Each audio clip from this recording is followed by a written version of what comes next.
Okay, welcome to Excel 102. Today we'll be beginning with some data that we need to clean up, and then we'll be building a table out of that data, and then with that multi-column data set, we'll be doing some conditional analysis using some if conditional functions and some additional things besides that. But to begin, we have this data that we need to clean up, because in Excel we need data to be one data point in each cell. So with this example, we need Kevin Jones as a name column.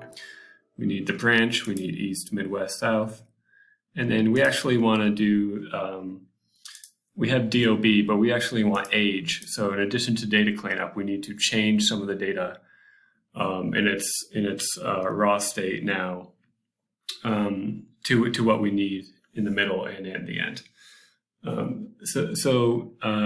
Looking at this table, to people new at Excel, it might not be obvious how to change this easily into what we need, column 1, column 2, column 3, without doing it by hand.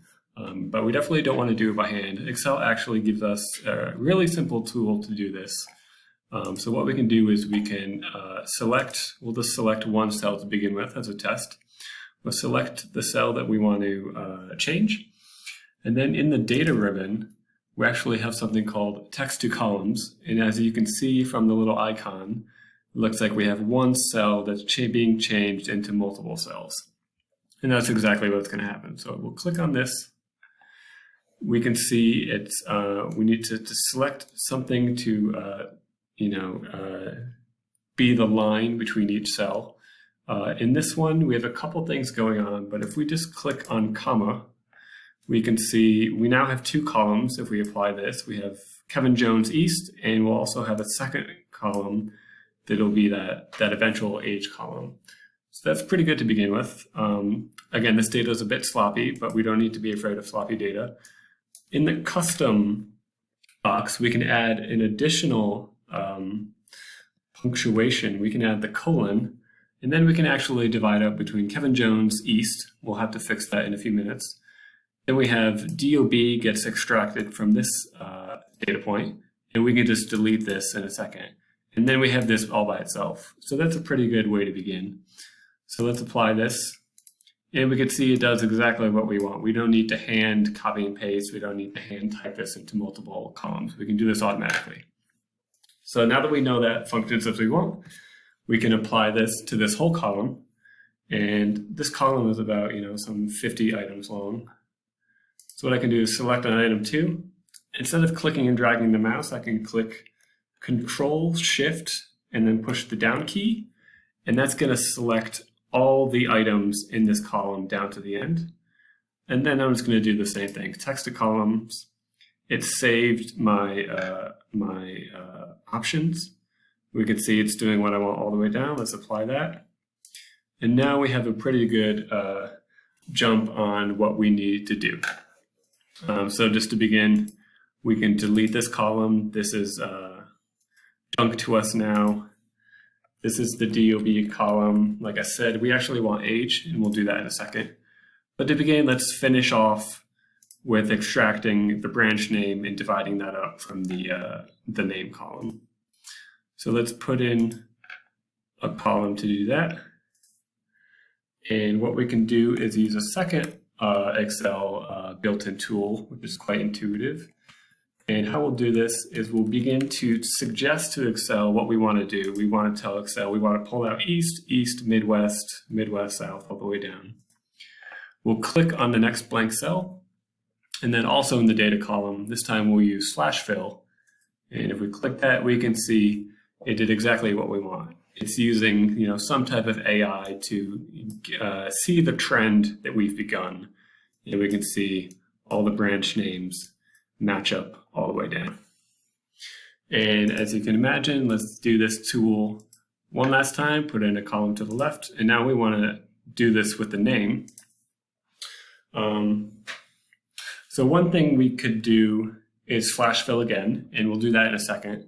I just want to mention while we talk about data cleanup, we have a couple functions that could help with data cleanup.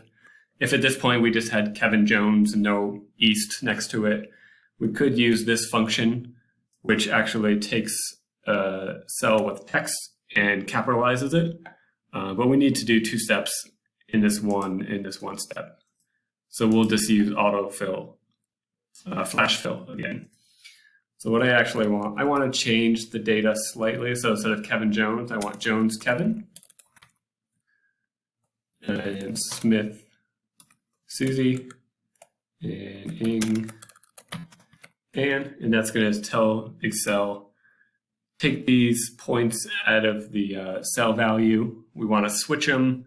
We want to add in a comma and we want to capitalize it. And if we go back to data and click on flash fill, we can see we got exactly what we want. We got it capitalized. We took out that parentheses branch name. And now we have almost what we want. We just have to clean up this. But we've done a good job up to this point. With this A column, I could delete it. Maybe I just want to hang on to it just in case I make a mistake in a few seconds, even though I could use the undo button. So instead of deleting it, I'm just going to hide columns. And we can see that now at the leftmost point of my spreadsheet, I have B. A is hidden. If I unhide columns, I can see A again. And that's how you can kind of keep data on the spreadsheet, but not have it, clogging up what we want to do. So next, what we want to do, we want to take this DOB and we want to get an age out of it. That's just a data point that we want in this made up data set and analysis, just so we can practice with dates. So just like simple math, if we did like 5 minus 2, Excel can do that. Excel can also do simple math with dates. So if we do equals, and that's how we begin all functions in Excel, to get today's date, instead of typing it in, we can just type in today. And Excel is going to suggest to us today is a function, and what it gives back is the date as a date. So we can make that a function. It takes no inputs. We don't need to put anything inside the parentheses. And now we want to minus this date. So it's going to be, July 2021 minus 11/19/80. And that's going to give us some value, we hope. Except it's still not doing that. And that's actually because, let me just delete this. That's because we took this text out of that complicated column in the beginning with all the text. And so Excel essentially thinks this is text. It can't recognize it as a date. So this is kind of useless to us. We can't do any math with this. We can't use it as a date. But luckily, with one last function called date value, it's going to do exactly what we want. It's going to change a date that's styled as text to date that we can do math with. So date value, the input is just the date text. So I'll take that, and it comes out, looks exactly the same, but now this is a date instead of just being text. And we can see that when we have this cell highlighted, it shows its date type. And if we go this way, it's not date type. So that was the issue. Since this is a relative cell reference, I can just pull this down to the bottom, apply the changes to the whole table. And now we can do that. Equals today function minus the DOB. And we should get something a little bit confusing. Excel is still styling this as a date. Let's not be afraid of that. We'll change it to just, digits. So what it actually is doing is giving us back the amount of days between those two dates. And if we do one last function, we'll do this amount of days divided by 365. That makes sense how old he is, 2021 minus 1980. That makes sense. And then we'll just do one last function. We want to use the round function just because we just want people's age. We don't need decimals clogging up the table. So this round function is going to take as input that age and the digits. And then the second input is how many decimal points, essentially. And we want no decimal points. So we'll do that. Click go, and we can see it's just going to round it up to the next closest age.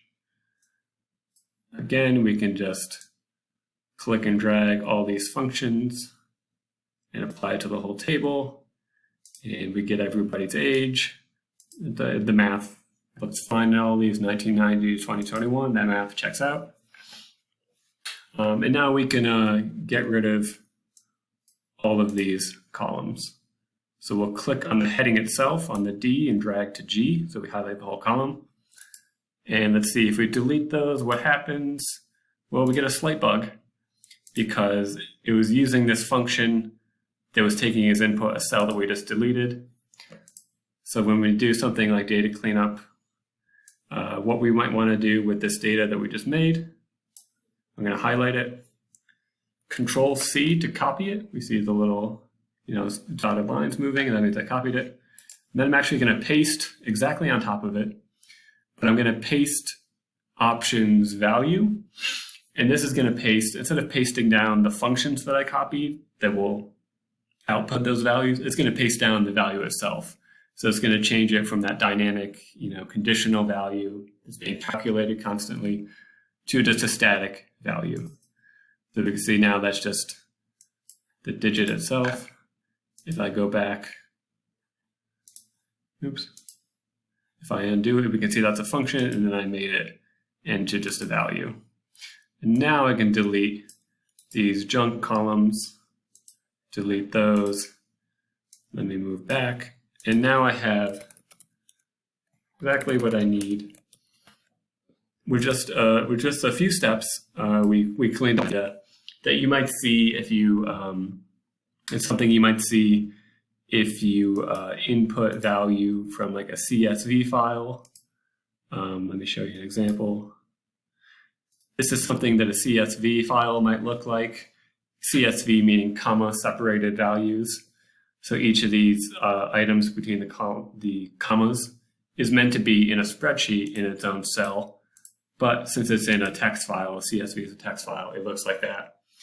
And again, we can just use that simple data text to columns tool to divide up any of these ones. We could use a space, we could do a semicolon. It'll be able to get all of those. Okay, so now we can move on. We've cleaned up the data, and we'll see what we have next to do.